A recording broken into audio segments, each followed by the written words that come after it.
आपल्या शहरातील ताज्या बातम्यांसाठी आजच सबस्क्राईब करा केबी न्यूज।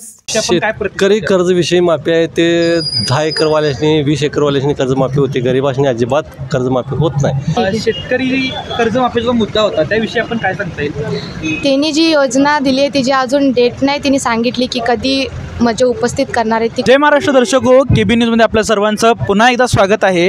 आणि आज आपण आलो आहोत मुदळ तिट्ट्यावरील, कारण आज महाराष्ट्र राज्याचे माजी मुख्यमंत्री तसेच आत्ताचे उपमुख्यमंत्री माननीय एकनाथजी शिंदे साहेब आज यांचा आभार दौरा आज इकडं आपण पाहू शकताय आज इथं ठेवलेला आहे। आणि विविध प्रकारचे जे कार्यकर्ते आहेत पंचक्रोशीतून कोल्हापूर जिल्ह्यातून आज इकडे एक जमा होत आहेत आणि सर्वकडे रवाना होत आहेत। आपण पाहू शकतो कसं जल्लोषी तयारी आपल्याला पाहायला भेटत आहे। पोलीस प्रशासन आहेत जे आज इथं बंदोबस्तसाठी उपस्थित आहेत, तसंच विविध प्रकारचे बॅनरबाजी करण्यात आलेली आहे। उपमुख्यमंत्री साहेबांच्या स्वागतासाठी शिवसेनेचे झेंडे फडकत आहेत। या निमित्ताने आज आपण जनतेशी थोडा संवाद साधणार आहोत की त्यांचा ह्याविषयी काय प्रतिसाद आहे, की शेतकऱ्यांसाठी जो कर्जमाफीचा जो मुद्दा होता त्या मुद्द्याची आतापर्यंत तारीख दिली नाही आहे, तर त्या मुद्द्याविषयी शेतकऱ्यांचा काय प्रतिसाद आहे आज आपण त्यांच्यातून जाणून घेऊया।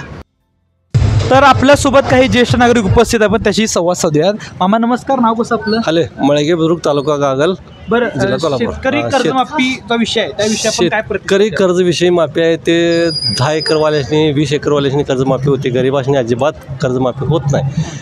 कमीत कमी सरकारनं 2-2.5 एकरच्या आत खाली कर्जमाफी व्हावी। जे कर्ज रेग्युलर भागवते त्यांचं कर्जमाफी होत नाही आणि ज्यांनी थकीत ठेवतात त्यांचं कर्जमाफी होते।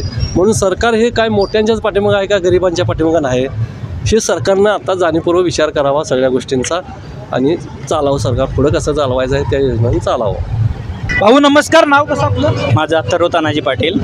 बरं, आता आपण पाहिलं तर आता उपमुख्यमंत्र्यांची जी दौरा आहे, विजय सभा आपण थोडक्यात म्हणायला गेलं तर आता आपण जर पाहायला गेलं तर आता तो शेतकरी कर्जमाफीचा मुद्दा आहे त्याविषयी काय सांगता येईल? शेतकरी कर्जमाफी झाली पाहिजे, कारण का साहेबांनी म्हणजे मुख्यमंत्री साहेबांनी उपमुख्यमंत्री साहेबांनी आश्वासन दिलेलं की निवडणूक झाल्याबरोबर लगेच शेतकरी कर्जमाफी आपण देऊ। तसेच जो शक्तीपीठ महामार्ग आहे तो आपण ते म्हणजे थांबवू, आपण काहीतरी त्याच्यावर तोडगा काढू किंवा थांबवू असं त्यांनी सांगितलं होतं। आणि ते त्यांनी म्हणजे शेतकऱ्यांच्या दृष्टीनं त्यांनी त्यामागे पावले उचलावीत आणि जो शब्द दिलाय ते त्या मानाने त्यांनी शब्द पाळावा असं। शेतकरी कर्जमाफीचा जो मुद्दा आहे त्याविषयी काय सांगता? कर्जमाफी व्हावी, सर्वांना कर्जमाफी व्हावी आणि शेतकऱ्यांना सर्वांनाच कर्जमाफी व्हावी ही एवढीच इच्छा। शेतकरी कर्जमाफी व्हायला पाहिजे का? शेतकरी कर्जमाफी व्हायला तुम्ही आता आम्ही तांदूळ काढलं तर तुम्ही खाणार ना, तुम्ही काय खाणार? मी असं म्हणतोय, आम्ही जर उत्पादन केलं माफी झाली काय झालं तर आम्ही जे उत्पादन करतोय, माझी आता शेती नसली तर मी बाहेरची करतोय, बाहेरची शेती करतोय मी स्वतः, बरोबर आहे। हां, मग त्यातनं जर उत्पादन झालं त्यातनं दर पडला, दर पण तर असा मिळत नाही। शेतकरी कर्जमाफीचा मुद्दा होता त्याविषयी आपण काय सांगता येईल? त्यांनी जी योजना दिली आहे तिची अजून डेट नाही, त्यांनी सांगितली की कधी म्हणजे उपस्थित करणार आहे, ती कधी योजना आणणार आहेत, ती कधी डेट कळणार त्यानंतरच कळेल की ती योजना खरी आहे की खोटी आहे। माझं म्हणणं आहे तिने ती योजना आणली आहे तर खरी करून टाकावी, म्हणजे कर्जमाफी करावी त्यांनी। दौऱ्यानिमित्ताने एक प्रश्न विचारू इच्छितो आपणास। शेतकरी कर्जमाफीचा मुद्दा होता आपण पाहिला तर त्याविषयी आपण काय सांगाल? सध्या बऱ्याच गोष्टी शासनावर भरपूर भार पडलेला आहे आणि आपल्या महाराष्ट्राचे लाडके उपमुख्यमंत्री माननीय एकनाथजी शिंदे साहेब 100% या गोष्टीला शेतकऱ्यांचे कैवारीच आहेत। ते आता भरपूर आपल्या लाडक्या बहिणींच्या विषयामुळं महाराष्ट्रावर भरपूर म्हणजे त्यांनासुद्धा आर्थिक गोष्टीचा विचार करावा लागतो आहे आणि 100% ते शेतकऱ्यांचा विचार करतील आणि शेतकऱ्यांना कर्जमाफी देतील। आता जी विधानसभेची निवडणूक झाली आपण पाहिलं दीपावलीच्या काळामध्ये, तर त्यामध्ये विरोधकांच्या 0 सीटा येण्यापाठीमागचं काय कारण असं वाटतंय?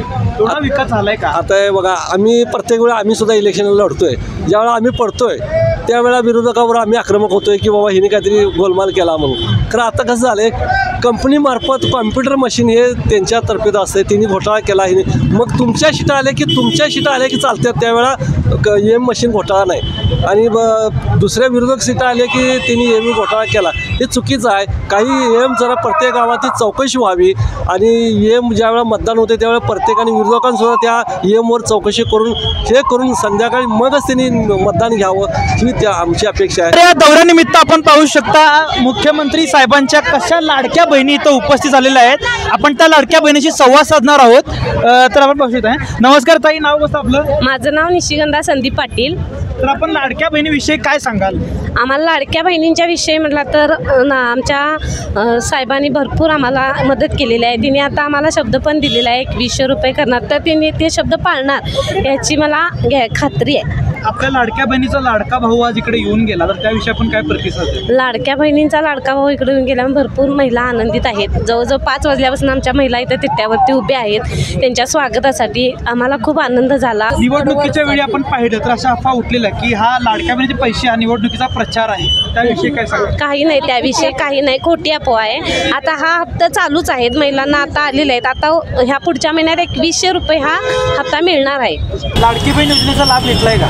मी लाडकी बहीण योजनेचा लाभ घेतला नाही, कारण माझं मिस्टर गव्हर्नमेंटला आहे. तरी काय वाटतंय? मला त्यांनी ही योजना दिल्यामुळे महिलांना स्वतःचं स्वातंत्र्य म्हणजे स्वतःबद्दल काहीतरी त्या पैशातून करता आलं. उपमुख्यमंत्री साहेबांच्या दौऱ्यानिमित्ताने आज आपण जनतेशी जाऊन जनतेचा आवाज ऐकला, जनतेशी संवाद साधला. तर आपण शेतकरी कर्जमाफीचा जो मुद्दा होता त्याविषयी आपण त्याची संवाद साधताना आपल्याला बरेचसे मुद्दे आपल्याला कानावर आले. EVM घोटाळ्याविषयी असो, लाडक्या बहिणीविषयी सुद्धा आपल्याला काही प्रतिसाद पाहायला भेटलेले आहेत. आणि अशाच ग्राउंड रिपोर्टसाठी सबस्क्राईब करा KB न्यूजसोबत. मंडळी, तुमचं काय म्हणणं आहे हे आम्हाला कमेंटमध्ये नक्कीच सांगा. KB न्यूजसोबत प्रणय, मुदळ तिट्टा.